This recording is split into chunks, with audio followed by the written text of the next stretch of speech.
So. All right, good afternoon.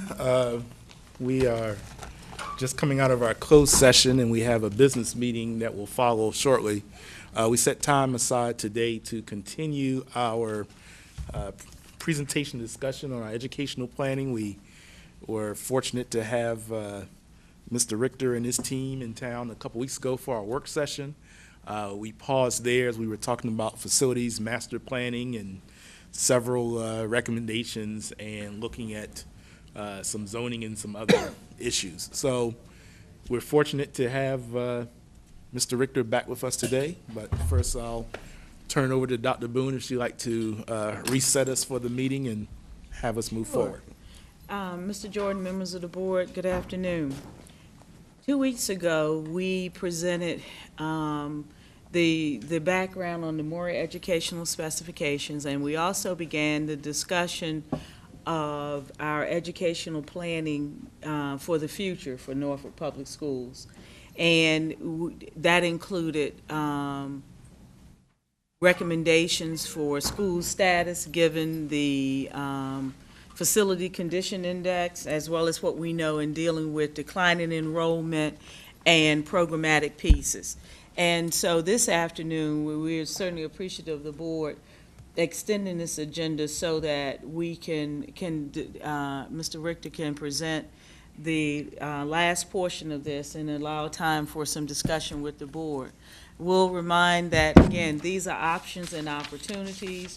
None of this has been, the board hasn't charged us with going back to prioritize certain of these or to talk about next steps. Certainly, most of these, I'm quite sure the board would entertain public hearings around the work and everything. So I want to make sure, again, particularly for the public in attendance and the listening public, these are options and opportunities for the future that allow us to plan for right-sizing our real estate given declining enrollment, and to be able to address facility conditions. Even later during the business session, we will share with the board our thinking as it relates to how we will use the additional funds being received for FY19 for capital improvements, deferred maintenance projects. And so all of this is connected in a meaningful way. So we're glad that Mr. Richter could join us again today for this. So. And Mr. Richter, as you come, I would suggest to the board, if it's okay with the board and makes sense for you, Mr. Richter, it's a lot of pieces here. So maybe if we let you go through the whole presentation and kind of so we can see how you envision and this and the administration envisions these pieces fitting together, and then we can take notes and then go back and ask questions or have comments on each piece if that makes sense. Does that make sense to you? Sure. I mean, you all okay with that? Mm-hmm. Okay. All right. Floor is yours then. Thank you, President Jordan, members of the board, and Dr. Boone. Okay, so what I'm going to do is I'm going to try to the 3-minute recap of what we covered before, and I think I can do that by basically going through those last couple recommendations we did, okay, and not really covering that up front background data, if that's okay. That if we just kind of move forward in looking at some of these, I actually want to stop at the feeder pattern analysis to start, because I think that this is an important piece of what we're going to talk about today.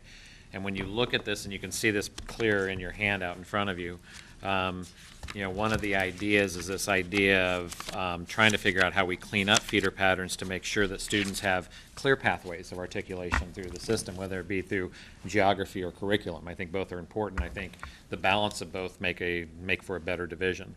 But when you look through and you see the multiple numbers of 4s and 3s and 2s about students that get split, their communities get split, their K-5 populations get split, you know, it's hard to build that kind of continuity. And even educationally, as educators and leadership in schools try to connect schools together, I think this becomes a challenge.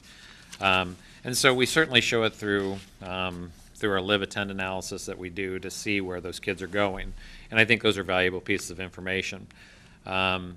But moving on from that, the condition assessment, obviously with almost $500 million, about $500 million, and of the buildings assessed, most of them a majority of them will fall under that 66% rule or a 2/3 rule of renovation versus replacement.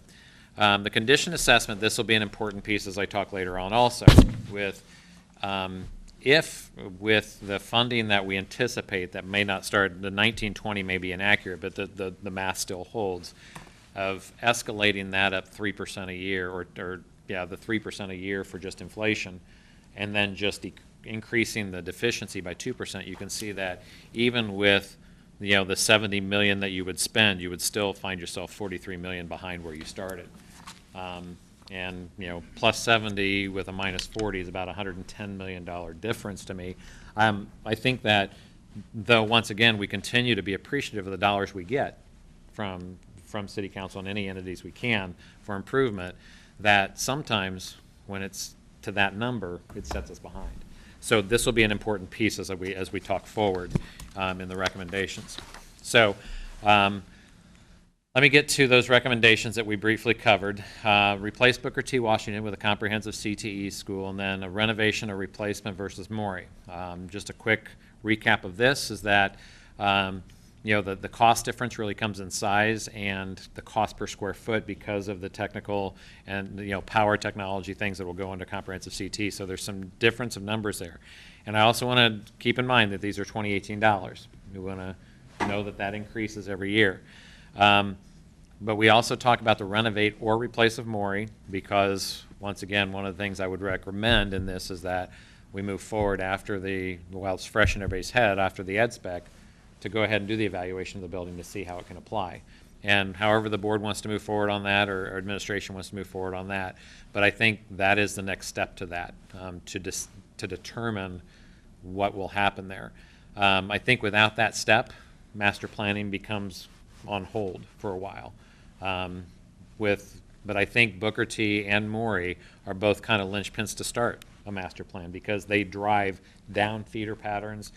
They shape those feeder patterns really well, and they both are equally important when it comes to that. So, and on top of that, engaging the process of Booker T and how that's going to get started in this next phase of planning. All that's part of that recommendation. The conversion of Lake Taylor Middle School is the first one with Poplar Halls and Fairlawn. We've discussed this several times, but also the conversion of Ruffner into a and I parenthesize or a K facility. Again, determining what that will be in the future is down the road. Now, I also want to remind the board respectfully that this conversion of Ruffner probably is a down the road conversion. With the uncertainty of St. Paul's and the corridor and the quadrant, what's going to happen in this area, although I believe the city is getting closer to some decisions about what's going to happen in the area, I think there's too much movement to come to any conclusion here, especially trying to determine with the closure of Chesterfield or Tidewater and how that all works. So especially reaching out to those who might be listening from those Chesterfield communities or from Tidewater communities, is that it's nothing to panic on right now. It's nothing to really react to right now, because even though it's a recommendation, because it does consolidate buildings, that we can and put some FCIs offline, and geographically they can work, but the dynamic of the neighborhood and how that's going to work may determine something different with those schools. And so let's continue to be educated by the city, work together with the city to figure out both the educational and the community plan together to make sure that all students in this area, and so these are all of those schools that get impacted by this, Tidewater, Jaycox, all those schools, it's just left my mind. So all those schools have to be considered, though. So I don't want this to be a panic button for the communities right now, because I think there has to be some real good discussion about how we build these together. But what this does is reduces 3 elementary facilities, about almost $21 million worth of deficiencies out there, and 2 of the worst condition buildings offline. Those are big moves in the right direction for school improvement. So want to keep those in mind. The next were the 2 elementaries, to build those with Larrymore and Tarleton. That would be considered for consolidation. Again, this would require some boundary changes out there to re-establish some balance of capacity and utilization of facilities. Again, I think that also with the Lindenwood and Willard model, both of these can be done without construction. And but those would be painful processes, because you would be talking to literally about 12 or 14 communities and their boundaries, about changing boundaries to balance enrollment without any sort of facility improvement. So there's two pathways here that can be considered. And in the spirit of transparency, I think everybody should know that, is that there are ways to do this without construction, but you're still going to keep buildings online that probably are outdated, and you'll never catch up on condition-wise. So there's two pathways to do this. About $40 million here in Priority 1 to 4 savings. I mean, between those two recommendations of those last two elementary to K-8 and these recommendations, roughly $60 million of deficiencies just taken off the table. And so, which is a significant amount. It's over 10% of what's out there.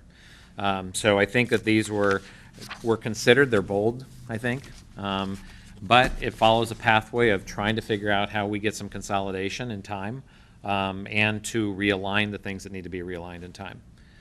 The last thing, and I don't think we really got to this one yet, was, and I think we just briefly touched on it, maybe our last talking point, was addressing pre-kindergarten, early childhood, with the initiative of mixed income, pre-K, exciting times for pre-K education, the idea of how we're going to plan in the future for a blended delivery model of centers and neighborhood-based pre-K centers, or pre-K classrooms. Once again, I think as we go forward in this, first of all, identifying what an ideal pre-K center looks like a regional pre-K center. How many classrooms is it? How big? How small do you want it? And that's a staffing, transportation, curriculum kind of discussion to have. But then the other one is that the model of the in-the-school pre-K and how that model should be set up too. And should it be a blanket, or should it be in strategic places that we know there is need and most need?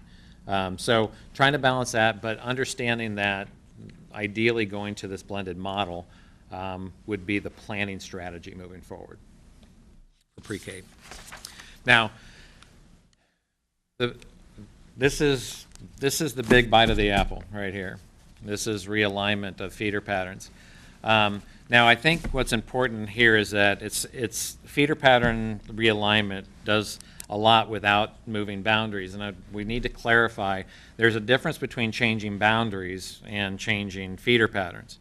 So you can change a feeder pattern without changing a boundary, but you can also change a boundary by changing a feeder pattern, but it can't work both ways. So what I mean by that is that we can change a high school boundary or a middle school boundary by changing a feeder, but we never have to change an elementary boundary in that feeder process. So there's a difference between a feeder change and a boundary change. Now, trying to, and again, I think that's going to have to be clear to the community members, because they may see something different or hear something different there. So in this plan, what we have not done to date is changed an elementary boundary in this case. So we haven't really attacked that one yet. Now, not to say, once again, with this area, especially down in this area, with with Tidewater and Ruffner and all those, we may have to do some adjustments as this changes and this evolves. So I'm anticipating that as that gets developed in the city, and as we work with the city on the educational piece of that we're going to have to look at those boundaries. We're going to have to, because we're not sure exactly what yields are going to come out of the new housing kind of development that they're going to do. We have some ideas based on some existing neighborhoods that we can overlay and make some guesses on, and I think they're educated guesses. But I think that this is, so some of these obviously will change. One of the things that we tried to focus on was in the secondary feeder was to look at, are we balancing closer to the division-wide percentages on economically disadvantaged? I did get a question on that. I want to make sure we're clear on how we measure that. How we measure that is we look at free and reduced lunch counts, just so everybody's clear on that. It's our one measure here. Now, we also know that it's a self-reported data piece, and so there's always going to be some levels of inaccuracies in a piece of data like that, because look, there are people out there that don't apply that should apply, and then there are people out there that don't apply and they should, or that do apply that maybe shouldn't. I mean, there's a balance there, and so sometimes the rules confuse people, and we see, as on the kind of the national level, that self-reporting actually becomes less and less as you progress through schools. So high schoolers don't typically apply, high school families don't typically apply for free and reduced lunch count to the percentage that elementaries do, for whatever reason. It's not a judgment, it is simply a data piece that we recognize.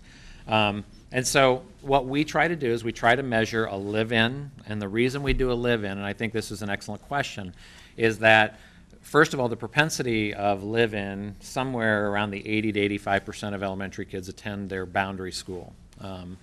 And so it is an indicator of planning for us. But it's also an indicator to test against capacity and utilization in an area. With choice models and the percentage of choice that you have, and especially at different grade levels, because like at the middle grades level, there's a 26% transfer rate across, and we know that. So and it's hard to anticipate year to year, because there's no, there's some predictors on trends, but choice lends itself again to some error rates, because you never know when a kid is going to either pull out of their neighborhood or decide to go into a choice, or the second graders who want to go to that third grade program to start a program. Those are all things that are not, they're not geographically driven by us. They're programmatically policy driven, that are hard to really exact. And so as we tell everybody, that's why doing school by school projections on attendance is risky. It's great for funding and to anticipate FTEs for resource and staffing for a year out. But after that, I wouldn't trust an enrollment projection by school anywhere beyond a year, because there's too many things that can influence it.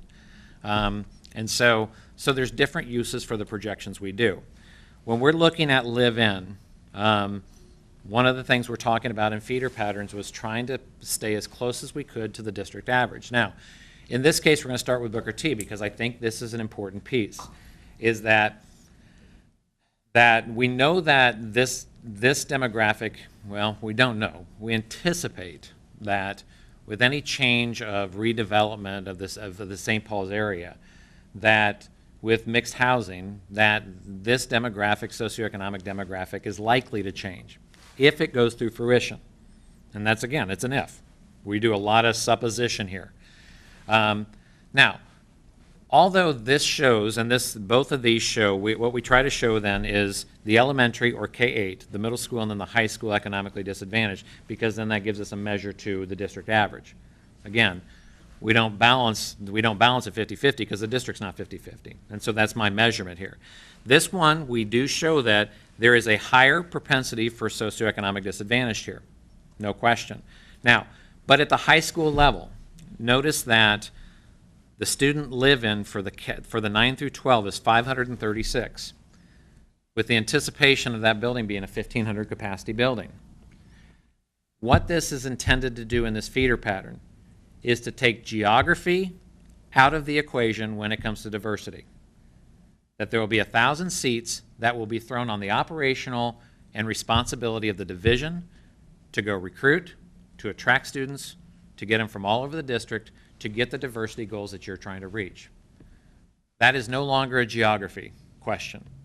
We've left enough space to allow this to happen, which means then the goal would be then to get that number of 81 or 86% closer to the division average by making sure that we're looking at the right populations to attract into this building, if that's the goal.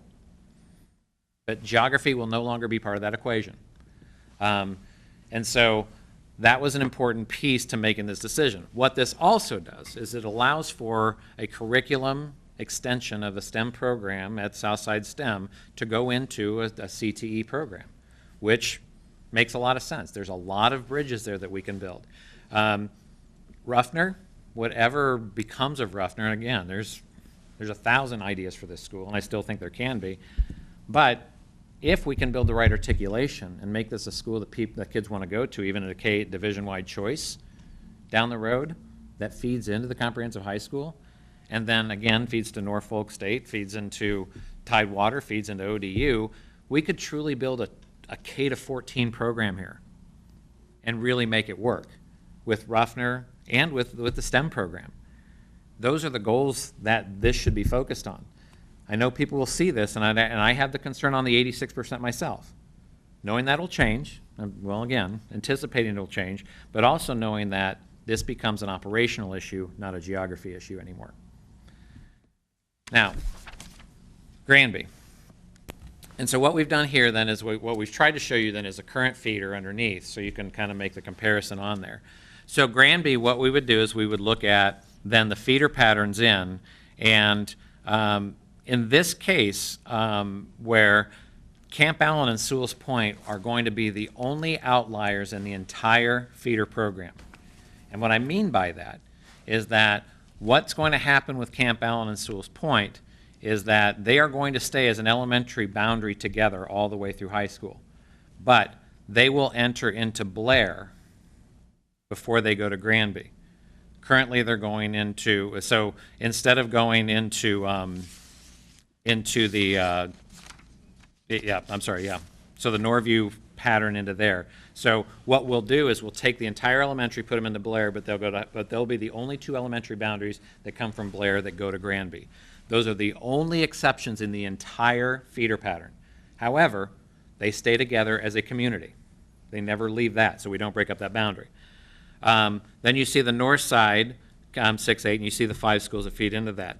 With that, you see that the live-in utilization at the middle school, though, you see that middle school utilization is high, but again, you're going to see middle school utilization high because there's a lot of choice for middle school.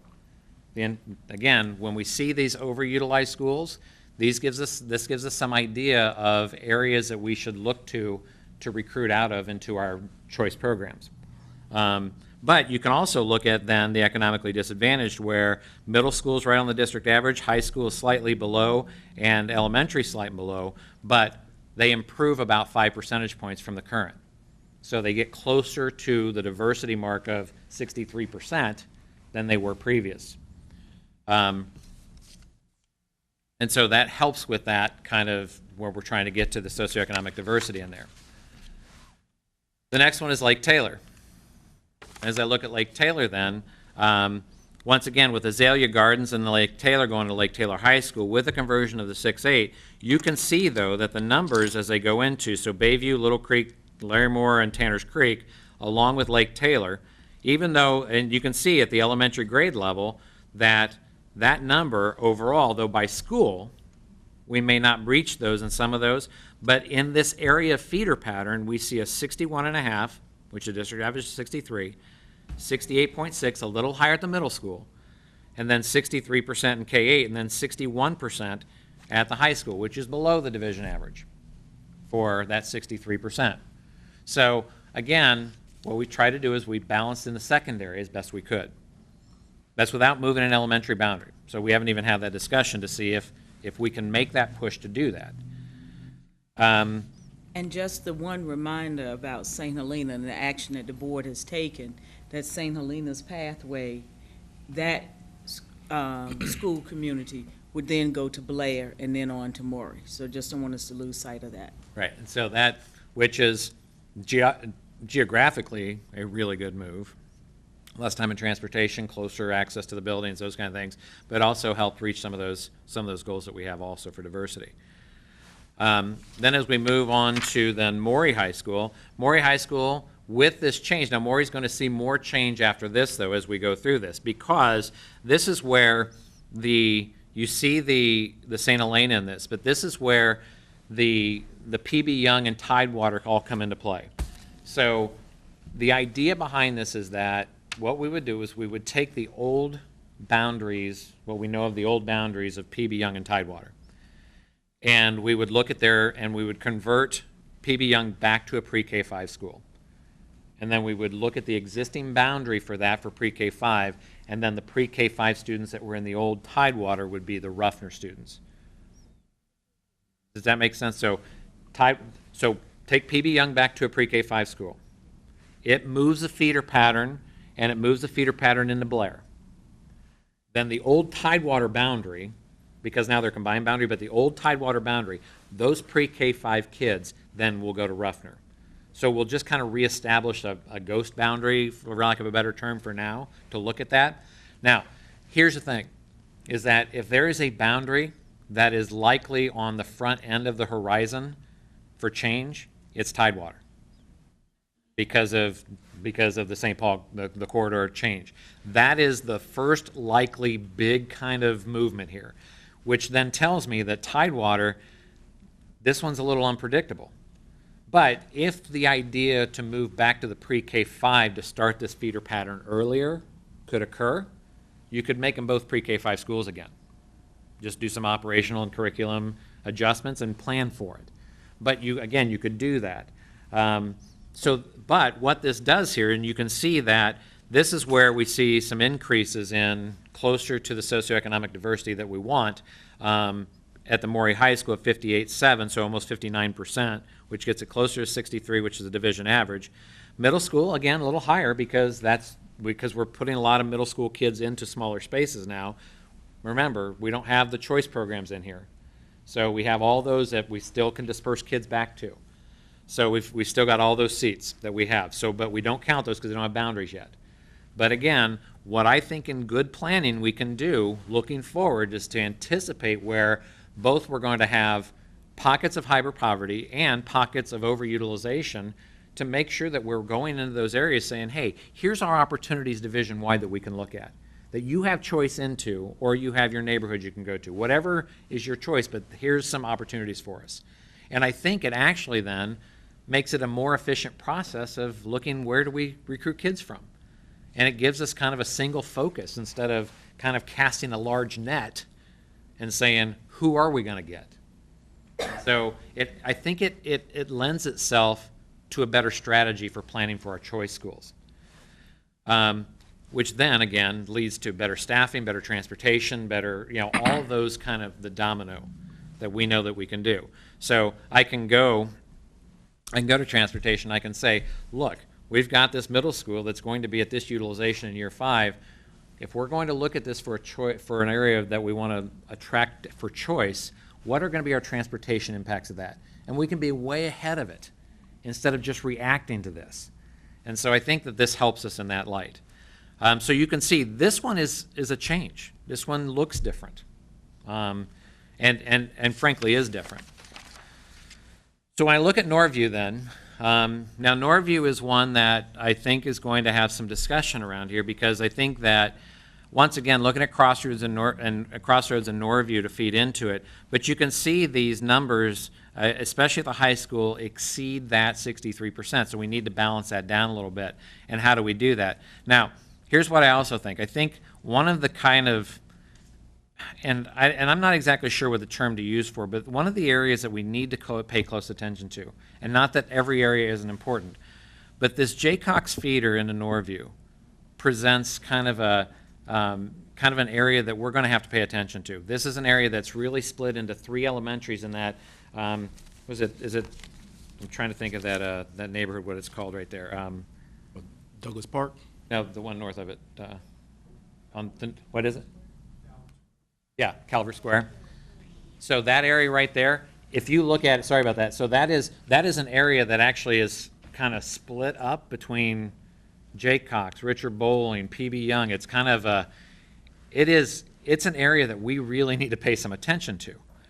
And so, and again, part of city redevelopment, part of just old boundaries overlaying and not moving those boundaries means that we have to pay some close attention. So here I'm going in that whole circle of Chesterfield, PB Young, Tidewater, Jaycox. That whole scenario right there, admittedly, is really undefined right now and complicated because of phasing over time, which could be a 7 to 10 year plan of not only demolition but then reinvestment. So how quickly do they take buildings offline, housing offline, and how quickly do they reinvest in those buildings, and what kind of housing are they going to have? I did hear today that the trends are going to be for smaller units. That's what the economic research shows, but I don't know what that means. I mean, I have no idea. What's a 2-bedroom mean in downtown Norfolk? I don't know that answer. What's a 3-bedroom mean? Again, we have to, in planning, we have to stay step in step with the city on this. Otherwise, I'm afraid we'll create situations that have happened in the past 20, 30, 40, or 50 years in the city that we don't want to recreate. And so I think that again, the open communication that is occurring with Dr. Boone sitting on that, I don't know if it's the board or that committee or whatever it is, yeah, task force, whatever it is, but understanding that communication, that relationship over these next 7 to 10 years of development of that area is really going to shape this, and I think could look a lot different in the future. And I'm not going to say better, because that's a relative term, but there's opportunity here beyond belief, I think, if done correctly. So I think that this area right here, but you can see, once again, we're kind of pulling these back to the district averages when it gets to the secondary grade level. And we knew back when we kind of did that first adjustment a couple years ago that that middle school linchpin of balancing socioeconomic would be our opportunity to start, because then we can push it both ways. But it has to start there. Now we can, again, I think as we go through this next year of planning, we can explore the opportunities of the boundaries that we need to look at, which will include those opportunities for new construction of elementary schools, or do we take the leap and change some boundaries? And so I think we have to be looking for those. Trace has alluded to it a couple of times, but we are working very closely with the city on this, and even today, the architects who are part of the St. Paul's work met with the educational planning team, Dr. Bailey, Mr. Footy, Tracy, Richter. So we're doing this in a meaningful way. It's not just walking that, saying that the schools are involved. We really are, so. And I will tell you, as productive, I actually thought it was just going to be more of an introduction meeting, and I became a whole lot smarter today. I did. I think that I became really educated on some things that they're thinking and why they're thinking, and the application process and the processes of that, which will only make this side of the table more, more helpful for the city on that end. So today was a great leaping off point. And which is perfect timing for what we've been doing with educational planning, because now we aren't trying to catch up with that. We can sit at the table and say, this is our thinking, and this has been an uncertainty for us because of the timing issues as it relates to the St. Paul's work. Well, and I was, and look, I'm going to tell you, I was frank with them about this idea in the chicken and egg discussion about, will the division drive who you attract in the area, or will the housing drive who does it? So if the school board decides they want to put a highly attractive magnet themed school in that area, I'm going to tell you that that could attract a different audience in housing. That, I've seen cities do it across the country, that all of a sudden this velvet rope gets put around a community because of the school they placed there. West Philadelphia has one exactly like that. It was an area of Penn University that was 20 years ago. It was gone. Revitalized. Now, seriously, they have a 2-block line to register for the school every year. Because of the school drove the decision of the neighborhood, and now the neighborhood's revitalized.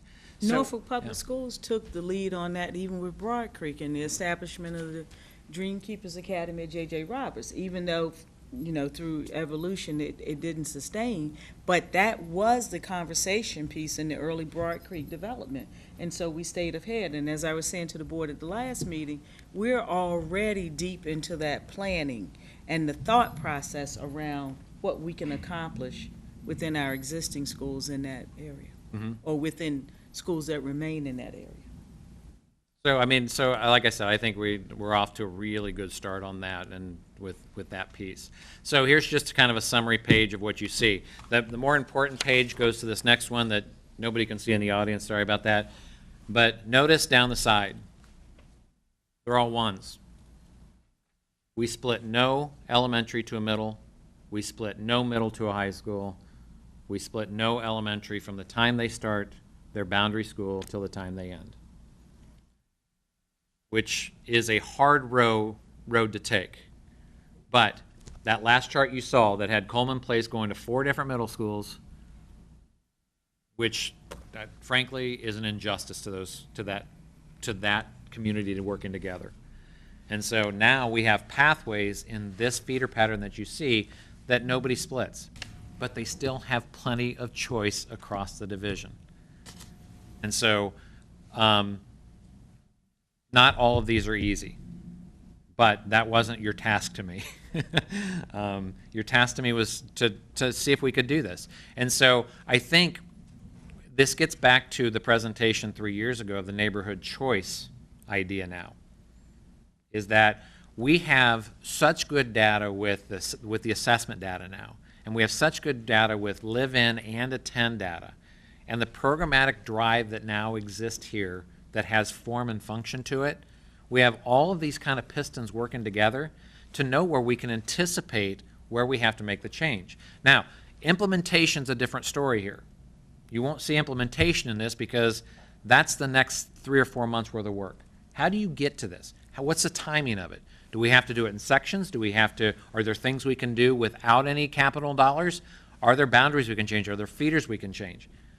The answer to all of those is yes.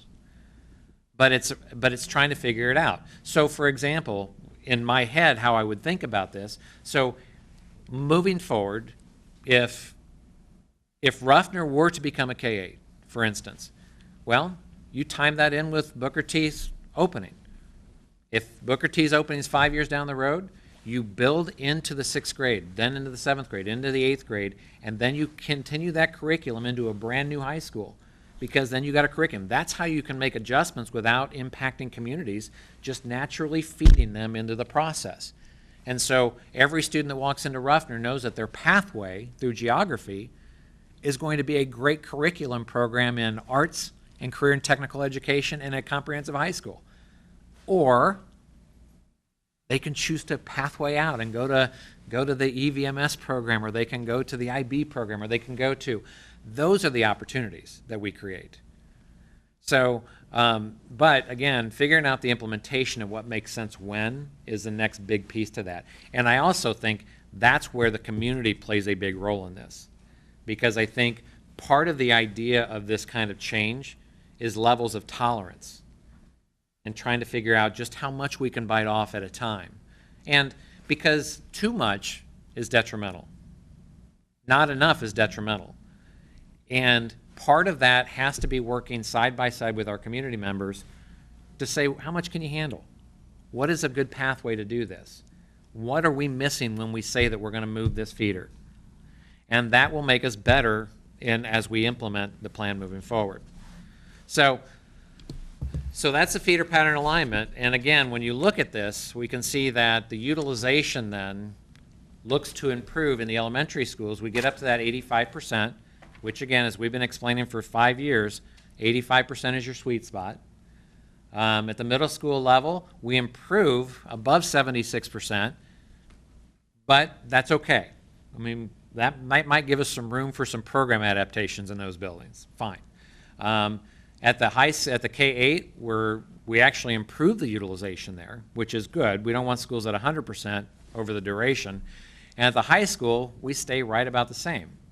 Because remember, in this plan, we're looking at maybe reducing a little bit of capacity at Booker T to 1,500 and increasing MAURY a little bit, but those numbers can change too.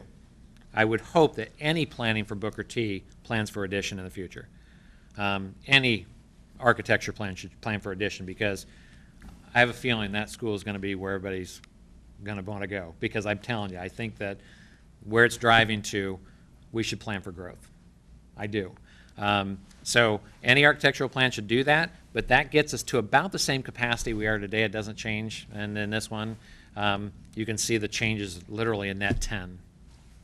So division-wide helps.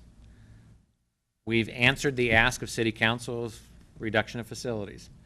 We've come closer to some answers on some balancing of the socioeconomic. We're not there yet, and I know we're not there yet. So again, we're making the strides in the right direction to get to both of those goals in there. So in the feeder pattern realignment, this is a chart I think I have to explain, and I think this is important. So the balanced distribution of economically disadvantaged, and I want to explain this one, because what I'm trying to get to here is not the idea of the percentage of kids to the population of the school, is that what I did was looked at the proposed socioeconomic that lived in to the total number of socioeconomic, not to the school.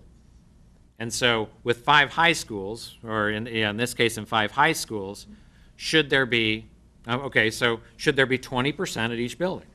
20% of the total population of socioeconomic disadvantage. Should that be the number you go to? Well, if that's the case, if I look across the board, then I'm already close. So there's actually an equal distribution of socioeconomic disadvantage at each building now because of the feeder patterns of the 100% of those students. So that wasn't by accident. One of the construction of figuring out these feeder patterns was trying to get to that number too. So in this you can see, and again, we have a lot of ways to manipulate these numbers, i.e. IB program, comprehensive CTE, military program, EVMS. We have all these opportunities to keep that balance through an operational behavior, not a geography behavior. So that's the reason this number shows. So in the proposed, you can see that Booker T is 9.4 of the total socioeconomic disadvantage in the new boundary change. But again, the idea is that you're going to track into, we got 1,000 student opportunity to balance that. And you can reduce like Norview, and you could look at those areas to say, okay, where do we get the best bang for our buck when it comes to the things that we want to accomplish in our goals? So, and whatever that criteria may be. So utilizing school facilities and the recommendation.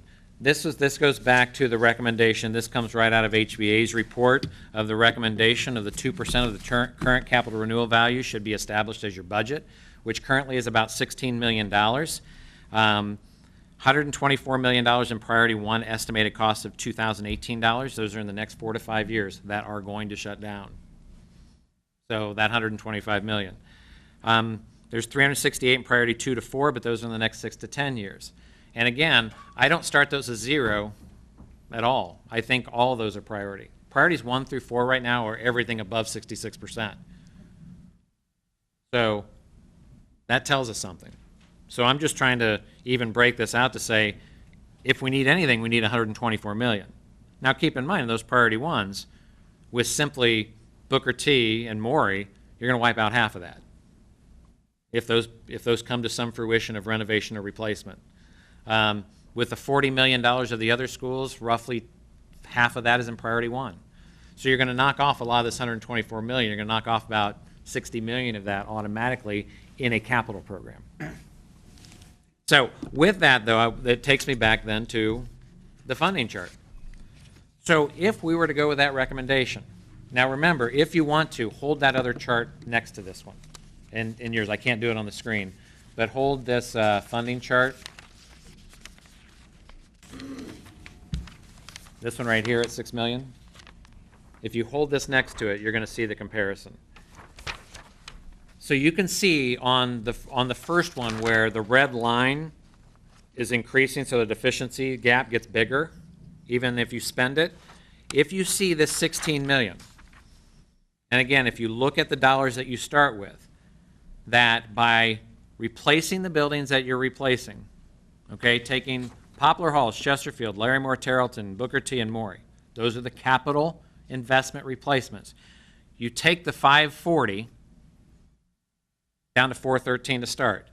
Then if you apply the 16 million across, you can see that that 16 million over the next 10 years, the funding stream is about 180 million, but you take that 413 down to 109. Which then puts you equal to every good facility division in the country. So, Short clarification question. oh, go ahead. Minus again where the 16 million comes from. So the 16 million is the is from the HBA report that recommends 2%. Okay. That's a great clarification. I'm glad you asked that. We're not getting that. You don't get Right, that. right. But what I want to show you is that if you were to Okay. get that. So that's why that report is critical to the planning we do.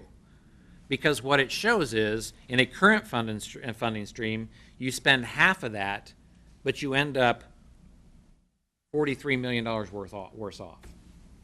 If you could get to that, I'm not saying you can. And so the purpose of comparing these two is to allow then City Council to have a tool to work to. It's not to blame or accuse or do anything. It's just a tool to work from now. So if this year we can get $8 million, or this year we can get $10 million, or this year we're only going to get $4 million, what's this do to this chart that we're trying to balance our facilities with? And it gives them a real tool to work from. That's not just, and again, I wouldn't blame them for saying, well, we gave you this $8 million that year, where'd it go? Because they've never seen the math like this, I don't think. And now everybody has a tool to see it. And so what it's going to help us do in the future is to sit down with City Council and say, okay, if this is the plan for budget, remember this is just what it's going to do. And it's just a good tool for us. And I think this will be very useful to see. And again, I don't anticipate that there's going to be $45 million annually in the capital and capital renewal budget. Not in the 40, that'd be really nice, wouldn't it? That'd be a great thing. But keeping in mind that anticipates about $240 million in capital programs. A guess at MAURY, a 2018 at Booker T, and 2 elementary schools. Get you to that 232 million, 240 number. And then, again, but by doing those, you can see how much you take off. Nearly, that's, $125 million worth of deficiencies. That's a big chunk. Could you imagine where we would be if we had not replaced those other 5 schools? Could you imagine? There's no question. Where we would be. Yeah. If that was not done. And that's how much of an impact those kind of buildings can do. And it's not only the types of space for educational learning, it's the condition of buildings, it's a healthier environments, it's everything that we want our kids to have, that everybody sits on a podium when they are a politician and touts to. And look, they should be, and they should keep doing it too, because I'm going to keep doing it, that's for sure. But I think that's exactly right. It's not to say that every building should be new. Nobody believes that. But the $16 million could go a long way. And again, the reason why we're in this situation and needing that amount of money is the deferred maintenance from decades. I mean, it's penny wise and a pound foolish. And that's exactly it. I mean, it's just, so even in the charts when I show a 2% deterioration, I believe it's probably more rapid than that, just because of the deferred maintenance that's already existing. But at least, once again, the numbers don't mean as much as a tool right now to be used. And I think that's, so every time now in the discussion, we'll just pull out this chart, because I just have to plug my numbers. That's all I have to do. So summary of recommendations. 2 new or fully renovated high schools, 2 new elementaries, creation of 2 pre-K-8 schools, net reduction of capital renewal deficiencies by approximately $125 million, $127 million. Recommended minimum spending requirements to maintain your current capital renewal. Nearly 100% elementary feeder to middle to high, with the exception of Camp Allen and Sewell's Point. However, as elementary schools, they keep themselves together through high school. Balanced distribution of economically disadvantaged student enrollment, or balance toward that, which is probably more appropriate in the term. And that's without touching elementary boundaries yet.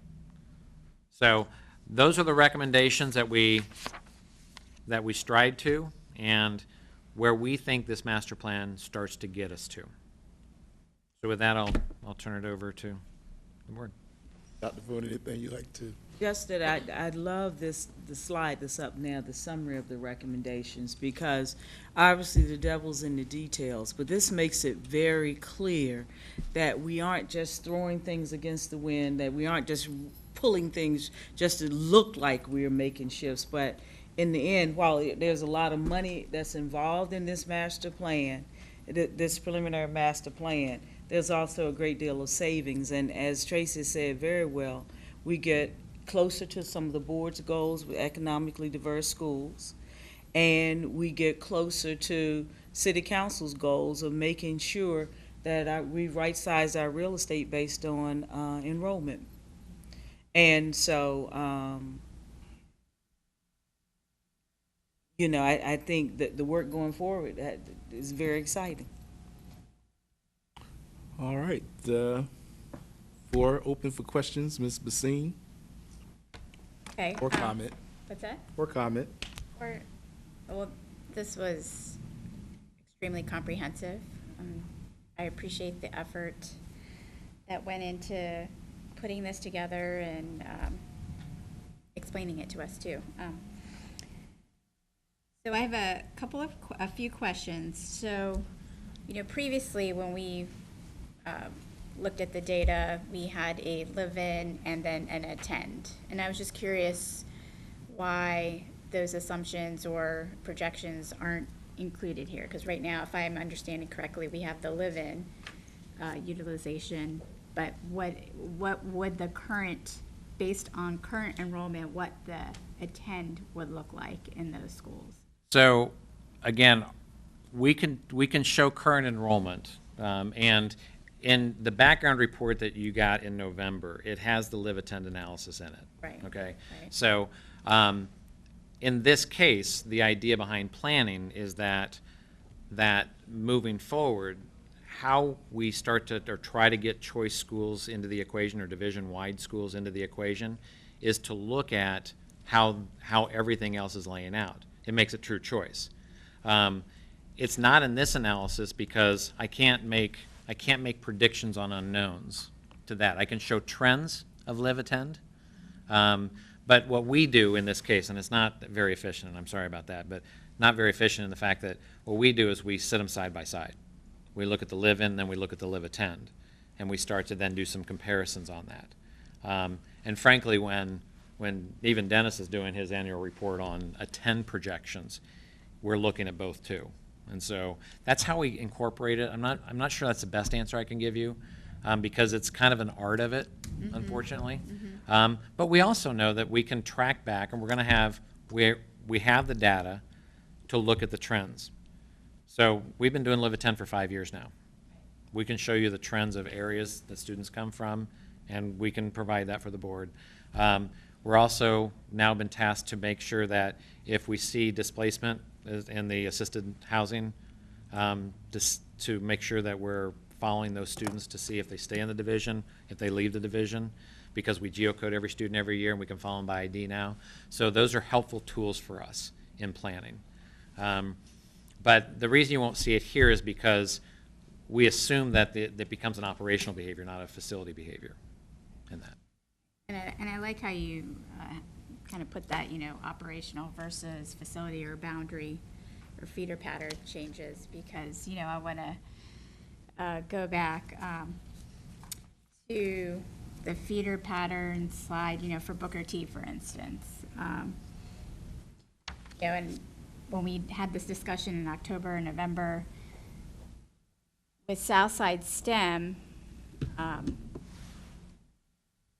the consideration of it having greater choice or being a choice school, as you said, maybe housing patterns would change if we put up, a strong choice school there. And that would change the economic distribution at Booker T. But my concern currently is with the current enrollment demographics. And as you mentioned, that could be the curricular feeder for Booker T, that we would not be doing very much in terms of making it more economically balanced. Right. And that's why I think that one is a pause. Just let's pause on that, because I agree with you. I don't think it is not the direction we want to go. Right. And so, but what it does is it opens 1,000 pathways for us. If we can pause for a minute, if we talk about Ruffner's future, what it could be, who knows? If we talk about reconfiguration of that whole corridor, frankly, I couldn't even tell you right now how many elementary schools we would need between Tidewater, PB Young, Jaycox, Chesterfield. I think that's a discussion to have. And I think if we do that well, we can make a huge impact on socioeconomic diversity. I think we can make a huge impact. Well, But be patient. We got to be patient with it. And the one thing to also remember, that students who start in the comprehensive CTE school based on where they live currently. And if, as they move around the city, hopefully, and not leaving the city, they then become part of the choice option into Booker T. So, you know, we still take care of those students, and so what does that look like over time in terms of the balance? But again, that idea that that would still be a choice option for them is critically important. Right. We have asked the city, just as a point of clarification, I have asked the city for, when they provide the vouchers, for areas of propensity for placement that are open to vouchers. So I know there's going to be some onesie twosies out there, but I've asked for, are there going to be any 25, 50, 100 unit places where there'd be a recommendation to go to, just so we can be aware of that and put Task it into Force our. has asked for the same. Yeah, just so we can get a good GIS layer to say, Thank you. what can we anticipate? Because here's the other thing, is the return rate is an unknown. There's an anticipated number of units for assisted housing. We know that there's going to be in the plan, but who knows? I mean, I can't, Occupy you know, that, I don't have that, nobody has that crystal ball, unfortunately. And I said it wrong. I said Task Force's Advisory Committee. That's it. Yeah. So, and then on that line, so I'm curious, because I know in other districts that are planning this, and you can correct me or clarify for me. I was curious about the slide where, you know, you thankfully explained, you know, the numbers, because, you know, that slide, yep. Because when I originally looked at it, I was like, there's no way, you know. Yeah. But I'm curious why, so I look at it from the student, from the school building level. And in that case, we are increasing economic isolation, to put it, you know, if we do it, if you look at it at the school level. If we keep school sizes the same, or roughly the same, so we try to equalize enrollments, then distribution, equal distribution should equal percentage. I was just curious Yeah. about, is this how districts, when they're, to meet their diversity goals, that this is a strategy that they use versus? If they have the amount of choice you have, yes.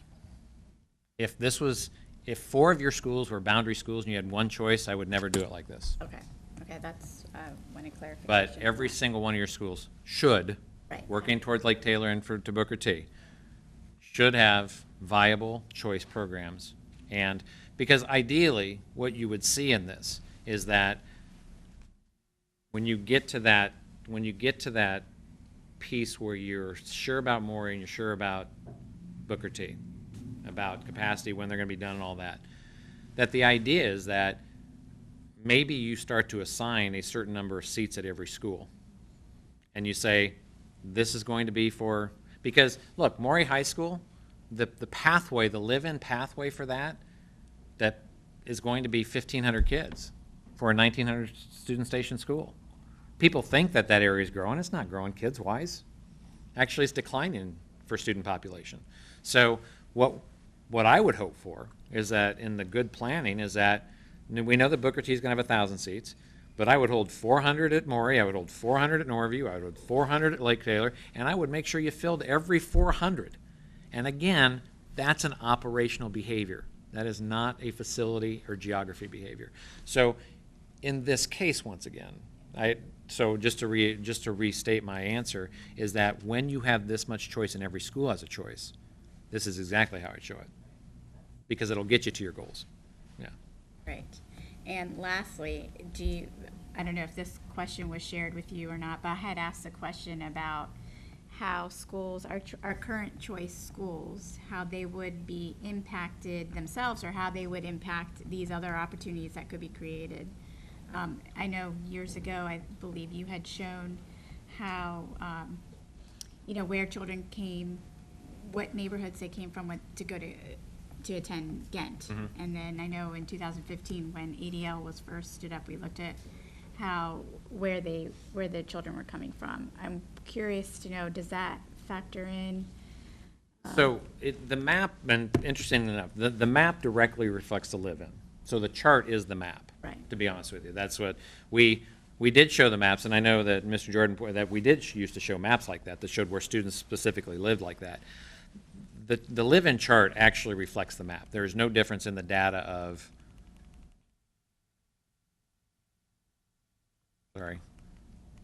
of this chart to the map.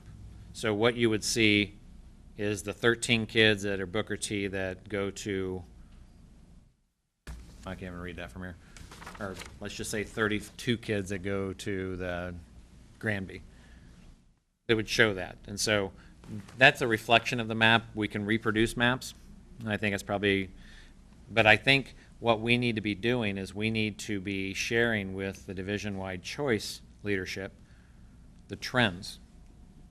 And we should show that because we have, again, we have Dennis is at 5 or 6 years of live-in data now that we can track back to that. So we can do the analysis to say, look, this is your trend.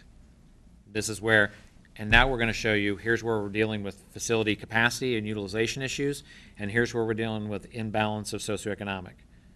So how do we look at that? Once again, one of the best examples I have is in Duval County Schools.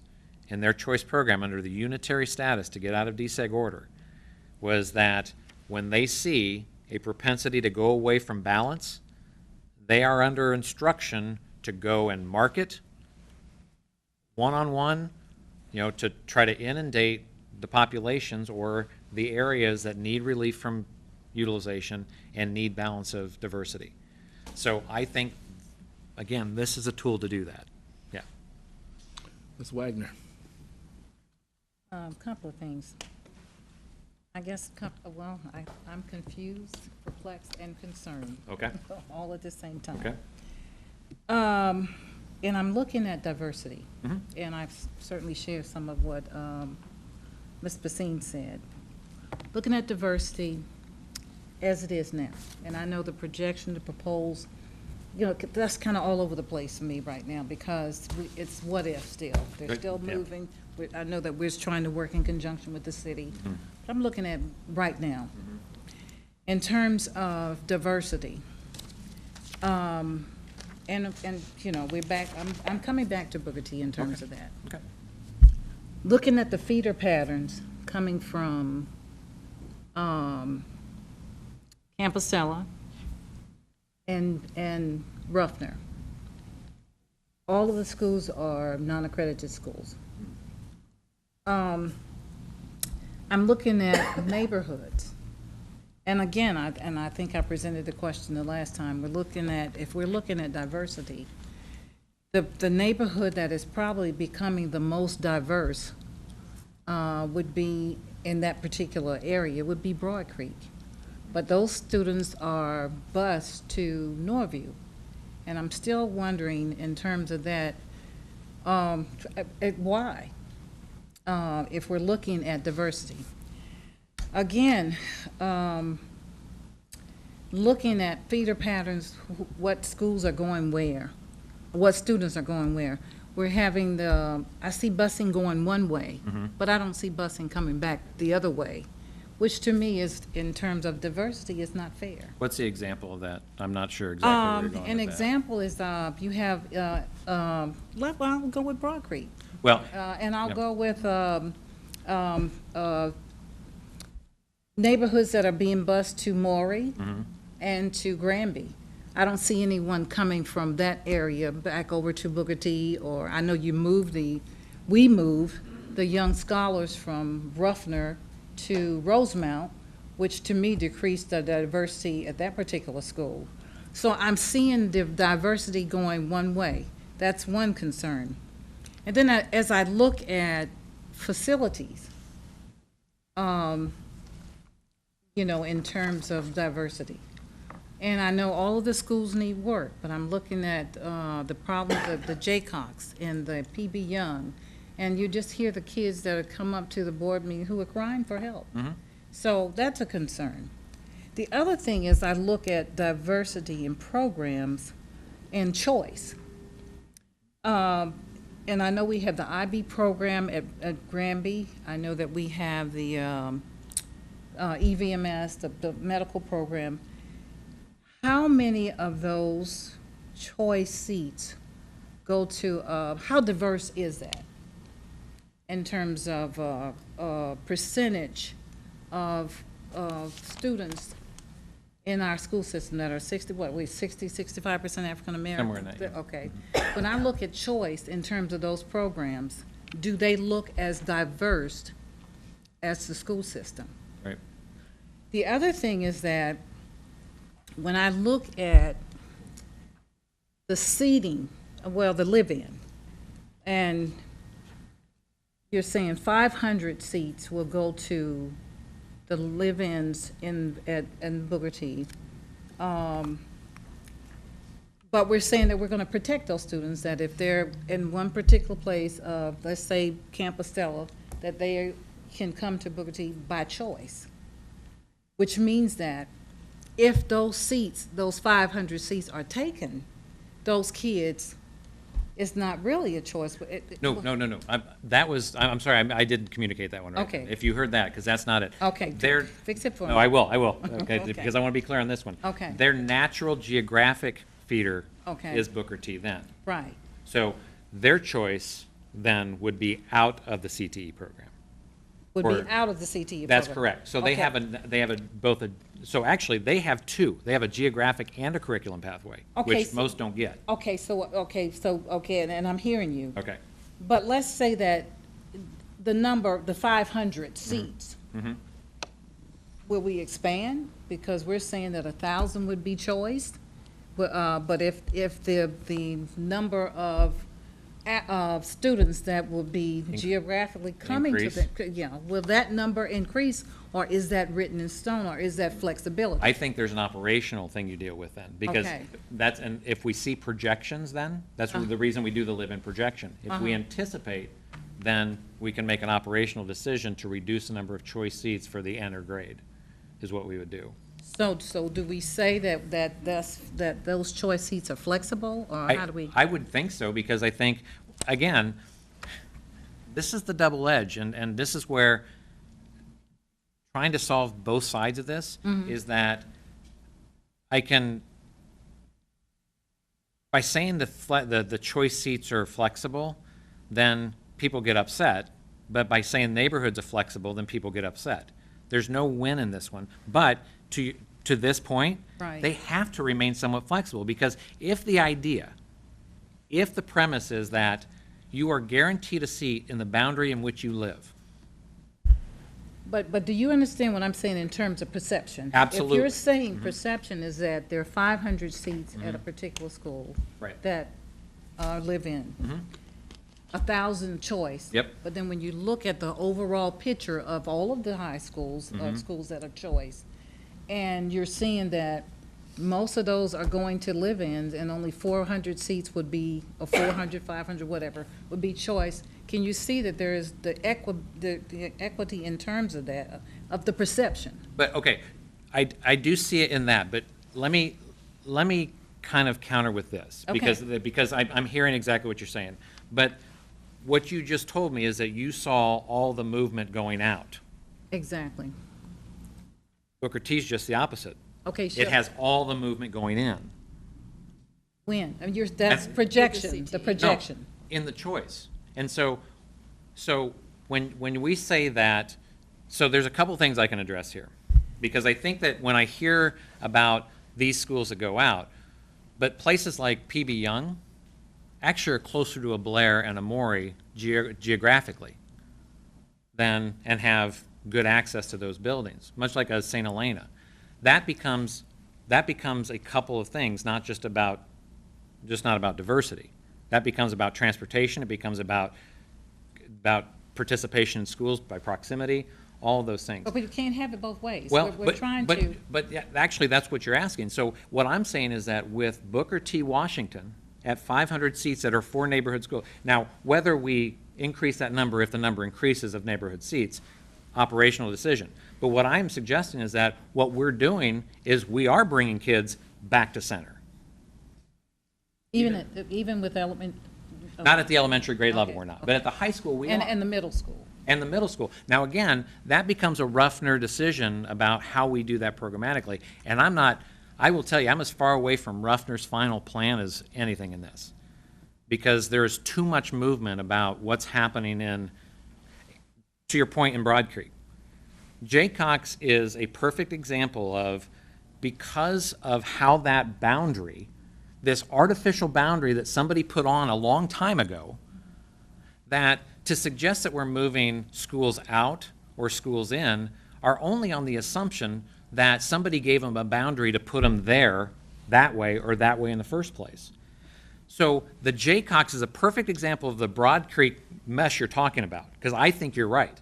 I think that in that hole, and that's the reason I brought up that neighborhood up there, it's exactly the reason I brought up that neighborhood, because one of the hidden kind of, what may be just an issue that people may not see on the surface, but is there, is that Jaycox issue that you're talking about, that is in the Broad Creek area, and with Richard Bowling, because there are students that are very close to the Booker T feeder, to the Ruffner feeder, to that, and there's kids that they're closer to that are closer to Richard Bowling, and then there's kids that are closer to PB Young, and so in all of that, if the development of the St. Paul corridor goes in that direction of Tidewater and then up to Young and then to that neighborhood, just Calvert Square. Calvert Square. I will get that one right in a minute. If the progression is that, then I could see where you could build one elementary somewhere in the middle of that and take care of all of that you just talked about. But I don't know that answer until I see some, because I agree with you that it feels like it's going out, but it's only going out because of the unpredictability of that area. I'm with you, and I hear that concern, and I think it's one of mine too. But with that, whatever happens there, I think we can solve a lot of that. One other thing, Yes. and then I'm gonna. No, yeah, I'm not trying to yeah. hog the conversation. No, not at all. You made the the discussion about how the school system can dictate the community in terms of who comes in, Okay. real estate, that kind of thing. Am I Sure. saying it right? Yeah, okay, yeah. Which I totally agree with you Mm-hmm. on that one. And if, of course, putting the right kind of building there, curriculum, program, that kind of thing. I guess my concern at that point would be, again, choice and criteria. Because if that is the case, and how do you do that if the high school dictates, the community, and you got all these people trying to come into this gorgeous high school because it's got X, Y, and Z, which you all are stating. How does it remain diverse in terms of, where, the disbursement of people and then criteria to get into those buildings? So, Those are just things no, that are. I will tell you that here, I think when people hear choice, I'm going to tell you, there is two sides to this equation of choice. Is that there are benefits and there are challenges. And there's no question. And you know That's what? national. Yeah, That may so. be, and the benefits and challenges may be 50-50. Because here's what starts to happen, is that exactly what you're just talking about. There are two schools in a division that I've worked in for a long time, and it's a district that I've worked in a long time, that are in this situation, that decline in enrollment, poverty area, they became magnet schools. Now, they are top 20 in the U.S. News and World Report every year. And guess what? The neighborhood kids don't think they can keep up with the rigor of the building, and so they have become schools that don't reflect the neighborhood anymore. And I've seen that trend. That's across exactly the right. country. Or we create choice that's not choice. So for instance, if we decide that we want to put choice programs in places where students really don't have choice, we can say they do, but their parents can't get there because either of their socioeconomic position or their job position or whatever it is, that's not choice. There's no choice in that.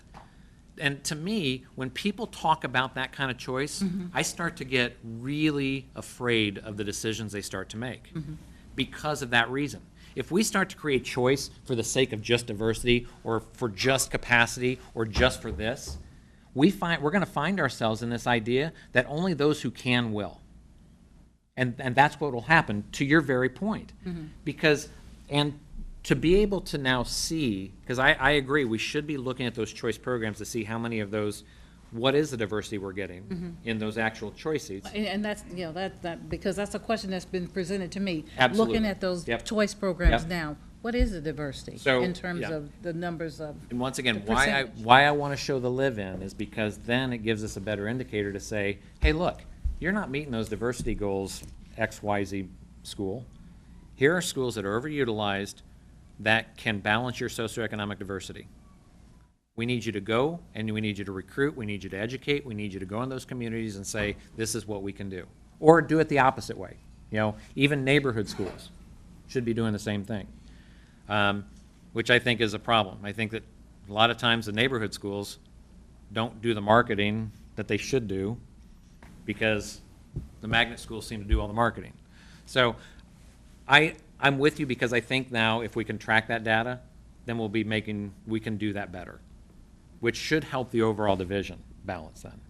And just the last thing, we did provide some diversity data, I think, at the mid-year school board retreat that shows what the diversity looks like by specialty program.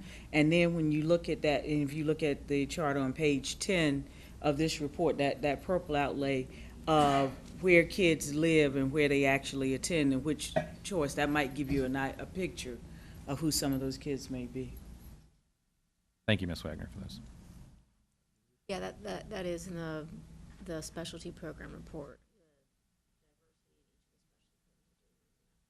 But I'm wondering, just to interrupt really quick, but the specific your question you're asking is those who choice in. Right. Okay, that's it, Yeah. okay, all right. So I have. Pardon the interruption. I have two points. I'd like to hear what our next steps are. Okay. And included in the next steps, I would like to hear a time frame, and a time frame that would include built-ins, including community conversations, how that might look. Not for tonight, but this is just something that. Okay. And then I would like to hear more about the Lake Taylor program. And so time frame of all of these things, what we feel like we can realistically achieve, what things are pie in the sky. So that's one point. Second point is, living here in Norfolk, we know that if we were to get a hurricane, whether it's a 2 or a 3, we're all sunk. Yep. When we're talking about the new schools and conditions and pattern realignment, are we taking into consideration our flooding issue? Because we've kind of heard before what people have called, Tidewater Park, and I've been there before, and you can't even get into some of the schools you can't get into the building if it's raining hard. So are we looking at that seriously when we're having these discussions about relocation and with the St. Paul's Quadrant discussion? So with the St. Paul's Quadrant, they are very clear of where the areas that they've got to address resiliency and what are the areas that are high enough that would have certain type of facilities on it, whether it's housing or retail or whatever else. So in that master plan that the city is doing, that's being taken into consideration. Certainly, as Tracy was saying earlier, we'll piggyback and partner around that to think about what are some future school options, in that area. Ruffner, the access to Ruffner, and sometimes the parking lot gets flooded, but the city, that's part of that work as you think about the Elizabeth River and the flooding and the resilience piece. So that work is underway. So yes, we are paying attention to that, but because we aren't making any recommendations through this plan as to location of schools, you won't see that from us yet. Okay. None of this has anything to do with where schools that are potentially new construction or consolidations would be housed, with the exception of the Lake Taylor Middle piece. That one is and again, yes, that whole area floods, but we deal with that getting to schools in that area and facilities in general. But isn't Lake Taylor Middle one of the safe zones for flooding? Well, it's one of the emergency shelters. And yeah, and we've That's a pretty talked high about. spot. Right, but getting with, to with emergency operations, we've talked about going back and revisiting the list that had been in place over time because flooding has shifted and worsened in some areas, and that being one of them. Okay. Yeah. The city shares their flood layer for GIS with us. We actually have that. Yeah, so, and they did ask us today, would we have to plan for an elementary site? And we said, as long as it's not underwater, absolutely. That's exactly what I'm thinking. I don't want us to, go Absolutely. down the road of putting a school. Well, they or were even, specifically asking about you know, that area. Yeah. They were, Yeah. they're talking about Tidewater, PB Young. Yeah. And, I think Chesterfield. yeah, was and Chesterfield. They pretty were bad, too. specifically asking about those areas. And when you look within the footprint of the existing Tidewater Gardens, Calvert, and Young's Terrace, like you said, they've already identified areas that they wouldn't deem to be building on because of that flooding potential. And so how do they take advantage of areas that don't flood as much? And then there's also some of the other environmental mitigation that they are planning as part of this to handle some of the flooding issues, so. They did ask about acreage today. Yeah. On your next step question, would you mind if we yield that to the end? So that's like the final thing that we, Oh, yeah, But- that's just, yeah. May I answer the Lake Taylor High School one in terms of hearing more about his specialty direction? Oh, That was one of her questions too. That will be coming forth to the summer, because we're deep into that work as to, and, I've teed it up some in terms of, military science and leadership, defense industry support. And so we're working on that framework now. We met with the faculty at Lake Taylor High School and its instructional leadership team. They are members of CTE and other programming that either are there now with Ms. Goshen, yeah, because she's not here, at some professional development and some training outside of the state around some of that work. So we'll be putting that together as a presentation to the board later this summer as to what the goals are for that. so I have some questions if it's, Okay. I didn't know, I mean, you said you had two, so I didn't know if No, you. those are the 2 points, the flooding and then just the big picture of Yeah. next steps. So I was gonna ask if, okay, if you would. So I just have, I got a whole lot of things on my sheet, but I'm not going through all that. But I do have, first, a comment/request. So when I look at the board's 2013, or division's 2013-2018 strategic plan, where, in my mind, this stuff evolved from our work around the strategic plan and then the master milestones and all of that. So at the center of it was student achievement. And we have these conversations, and at least as I listen to them, we don't really talk about student achievement. We don't tie things to student achievement. So when we talked about the blended pre-K, that was driven around research and student achievement. When we talked about social economic diversity, it's not some pie in the sky social engineering. It's rooted in data research and student achievement. And we know our own data, at least we can follow at the elementary school level, what our student achievement looks like based upon our diversity numbers. So can you just take a moment and kind of speak to the recommendations and student achievement, and even as you talk about the transportation pieces, the options that we're trying to give families and children towards student achievement and competing in the workforce? I mean, to me, that's what the school board does. So can you just speak to that, Sure. please? Well, I think one of the Both biggest of parts you, of this yeah. recommendation was direct articulation. I mean, I think that when we're trying to track our successes and our failures, it's hard to do when I can't figure out which elementary school a child went to because I've got 12 elementaries that are coming to my middle school. So I think that's a big deal. I think that there's a level of accountability that, whether that's a good or bad word, to me, accountability is a good word, that everybody's going to be accountable because we can show pathways, both on a geography and a curriculum side. I think that leads to student achievement. I think that improved facilities leads to achievement, because I think that with that, we get lower absentee rates because of healthier buildings, certainly, both on the student and teacher. So I think those are student achievement goals that we can meet.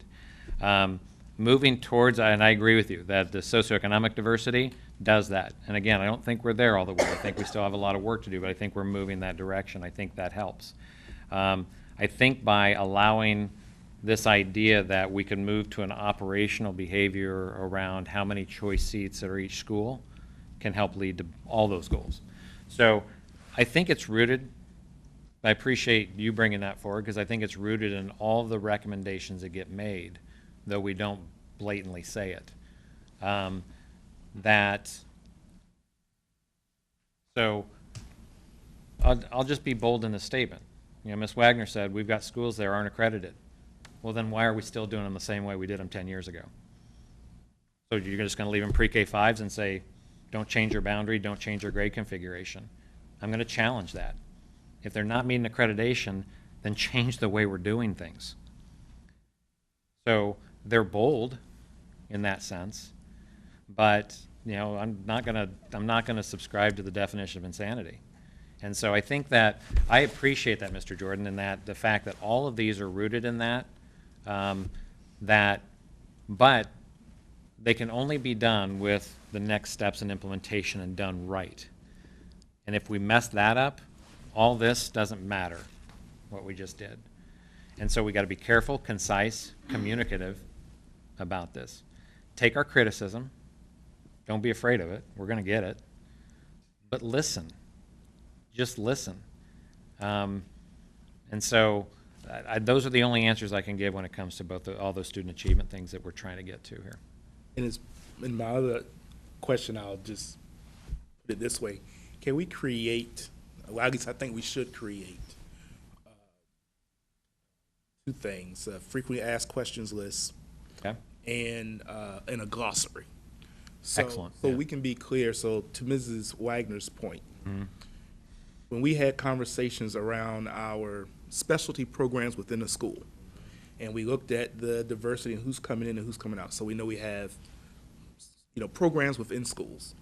Then we have comprehensive schools, like we're talking about with Booker T, the CTE program at Booker T, STEM at Southside. Now you got me messed up. Yes, Yeah. the Southside STEM Academy, and any other school. So I think sometimes we have to make sure, I think, in our own language, that we're clear.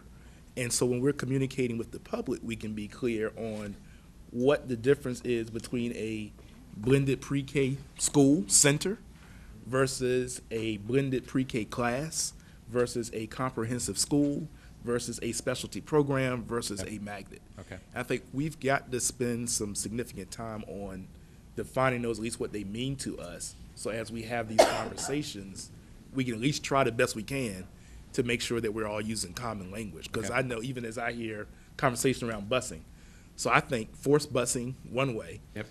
In May, you came to us and you talked about transportation. Yeah. So one is a vehicle by which a person gets to school. Another is something entirely different. I think we have to be clear on what we're talking about in that context. And if I can, in addition to what Tracy has shared, I know in some early iterations of the work with what was then DeJean Richter, now Cooperative Strategies, we were using the models to create program development. And under my administration, we've taken a different approach. That, one, all schools need to improve and must improve so that we have high-performing schools across the district, regardless of whatever happens here. Secondly, the charge in terms of how we improve specialty programs is an administrative charge, not a Tracy charge. And I think the third thing is what we are sharing where we do bring together in these presentations are the opportunities like the couple of K-8s that are recommended. Again, that's around both facility utilization, operational savings, and what we could accomplish programmatically. Because if you think about the Lake Taylor Middle proposed K-8, that's the reconnecting of two schools that were in that paired school model where that paired school model was done with the goal of improving student achievement. And so, for me, improvement of student achievement has to happen whether any of this occurs. And so we have done an intentional distinction between the body of the work. And as I said, because when I looked at the earlier reports, a lot of that was used to drive what were going to be some of the educational outcomes. That's not what we've done with this. But we talk about educational outcomes based on what these recommendations may look like to make sure, again, as the earlier conversation, the issues Ms. Wagner, Ms. Bassine, and others raised, how do we make sure we don't put students in harm's way by the way in which we do the educational planning? Other questions or comments before we do the next step wrap-up?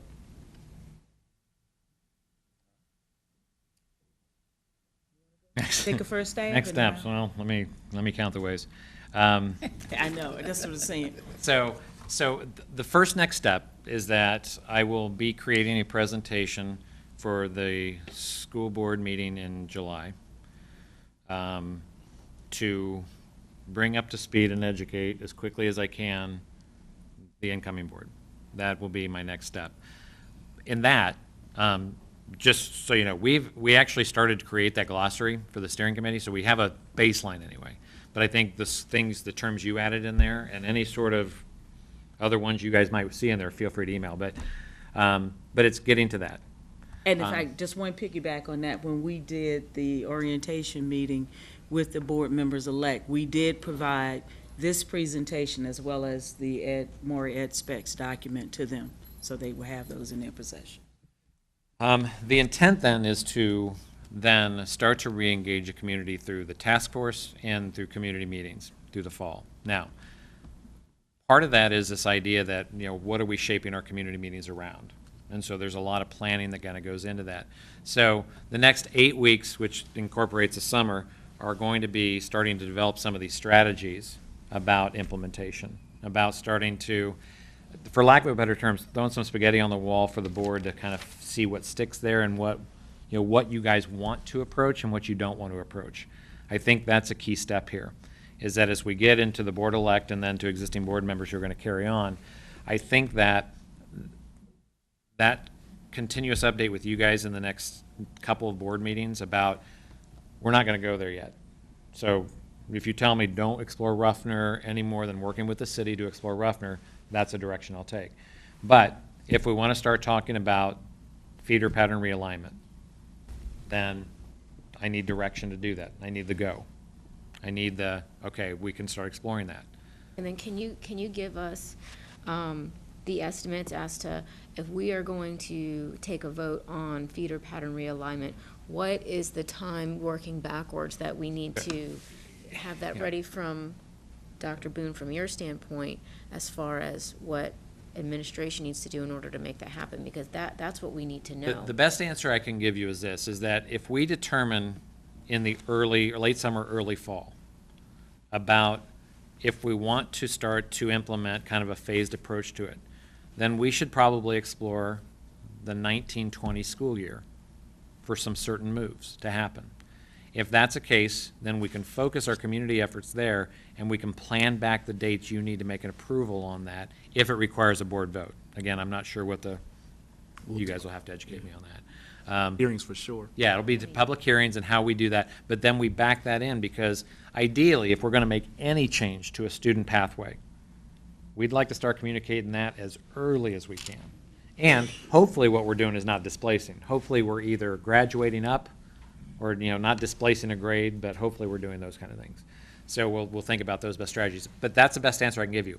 We need to establish maybe early fall with the board with some internal work session. Then my plan is to bring the steering committee back together in August to take them through this, to say, okay, what are you guys thinking? And to bring that back to you too. And are we saying, I heard you say task force also, is Steering steering committee, I'm committee? sorry, yeah, Okay, steering 'cause committee. that's another. You got task force in my mind, Dr. Boone, sorry. Sorry. No, that's Right. okay. That should have been It's a steering surprise. committee, Talking my about the bad. same I thing, apologize. but I just wanted to make sure. To your point, the terms that we use. Yes, Yeah. okay. So So the steering steering committee committee. back in August? So the plan your- is that we will meet with, and so in the request for budgeting for this year for planning, what I've planned on is a steering committee every other month. Okay?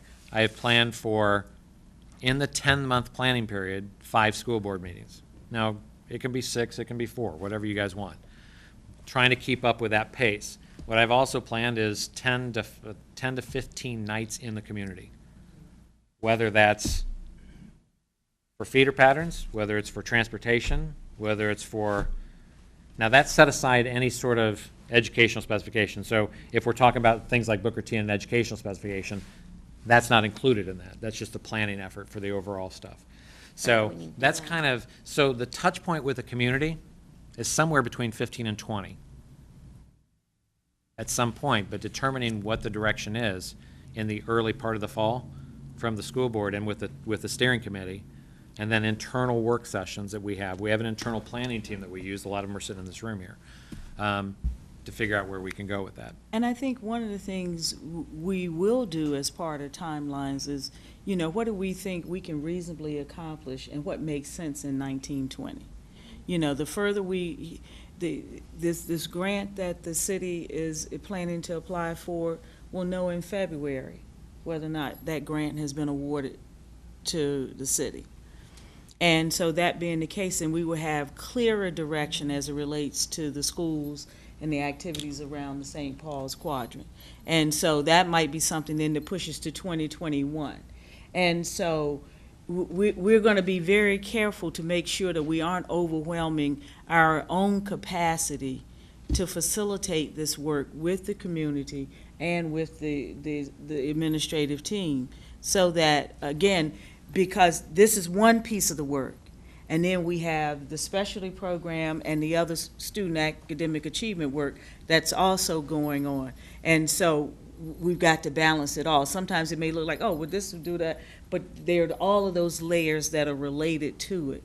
So we're going to be very reasonable in terms of what we think we can chew and manage for this first year, given the fact that even as we go into this in the fall to begin to map this out, public hearings in you know, January, February window, with board action no later than April. Well, no, I got to back that up. I just heard John Coleman speak to me. I got to back it up, because it probably December, January meetings, because we get into scheduling by March. So we're going to have board action around that. So we technically, on this first phase of the work that we will be mapping out with the board and for the board, we only have a few months to get to that first February vote or so. So I want to put that, it's not a 12-month window we're talking about. We're talking about 6 to 8 months to get this first phase off the board. And then as we'll be mapping out then what begins in 1920, well, 2021, which is going to be confusing as you start counting the years like that. It just makes it crazy. But that's how we'll be looking at this. Ms. Doyle? Also, in terms of next steps, I would recommend, if you haven't already, is sitting down with the city administration and city leadership and going through this document that then describes maintenance capital costs going down when you add new buildings and you take some offline, and then there are fewer buildings as a result, and your expenses are reduced if you do this and this and this. Because you've shared this with us, but I think they need to hear this as well, so that they understand what we're doing, when we're doing it, why we're doing it, versus them just asking questions repeatedly when it's right here. Yep. Well, and that will be part of my conversations going forward with the city manager. He knows that we put this out, we provided copies, and hopefully we'll continue the city schools leadership meetings every other month or so. And again, that's a time that we've discussed these things also. But I even think getting down to the level of Rhonda and Greg Patrick talking about these very two slides that you talked about when this goes down, But this see, goes up. but that begins with Doug. Right, Smith, the I hear city you. manager, I know. because. I get that. You know, and there are times when we will bring folks together to talk about the fiscal impact. But I think it's important for them to Yeah. understand that very clearly, and how we're trying to do what we can to be fiscally responsible by being innovative and creative in the years to come with plans such as these. Actually, I've already had some conversations with, a little bit around the fringes of this with Catherine Weitzel when we've talked about some of this too. And frankly, I think to all the points that have been made, you know, what I would recommend we should do is, you know, say to the administration, if the intent is to come back in July for a due presentation, then bring us a schedule when you come back. I mean, we're not gonna sit here and work out the schedule now.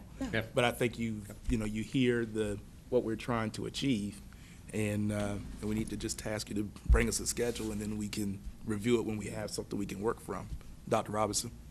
So when you were saying that you wanted to share this with the city, are you talking about just primarily the city administration, or are you talking about the city council and the mayor Both. too? I think both I need to would, hear it. I would highly recommend that we educate the city council and the mayor. Yeah, it's both.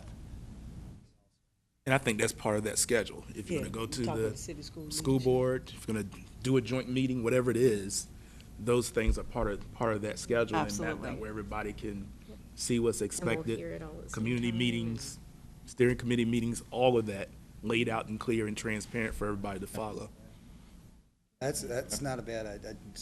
I heard Ms. Basine say their retreat would be a good presentation for this too.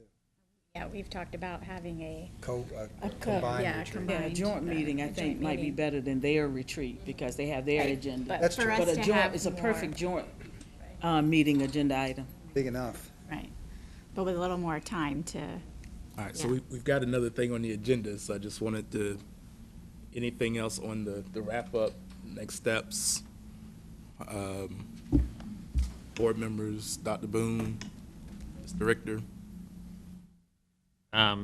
Because I'm walking out,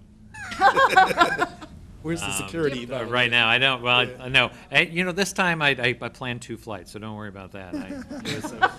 That's what planners do, right? Knows our So I just want to extend a sincere thank you to the board members who are not going to be here at the next meeting. I tell everybody across the country, this is one of my favorite boards to work with, believe it or not, that you guys give me some liberty to push back at you, and you push back at me. And we do it respectfully, and we do it with the intent of children in mind. And if you want to be part of our steering committee, as you walk into citizenship, feel free to come to a meeting. But to my sincerest appreciation, I've enjoyed the relationship I've had with you guys for 6 long years. I mean, and I think it's been a productive relationship. And I want to thank you for what you've extended me, both when you've been critical of me, because it makes me better, and when you've accepted what I've had to say in my pushback to you. So, thanks, guys. Good luck. And Good work. I hope to see you guys as I go out to the community and work with you some more. Okay? Thank you for extending that to me. Thank you, sir. We have the Booker T. Washington High School naming resolution that has come forward from Ms. Wagner. Ms. Wagner, we have under the business meeting, I mean, unfortunately, we aren't in this setting, but we have under the business meeting 4.06 policy discussion.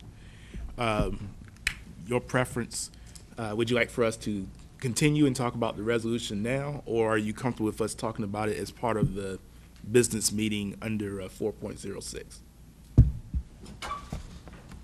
Let's talk about it as part of the business I think it meeting, might take 'cause, some, you know, because I do have one concern. yeah, well, I have some questions too. So Okay. are you all comfortable with that? Yeah, it's fine. So let's do that then. Let's adjourn the workshop, take a break. Do me a favor to help with the facilitation of the change in the room, if we can take all of our stuff and cups and so forth, so they can get the room straight.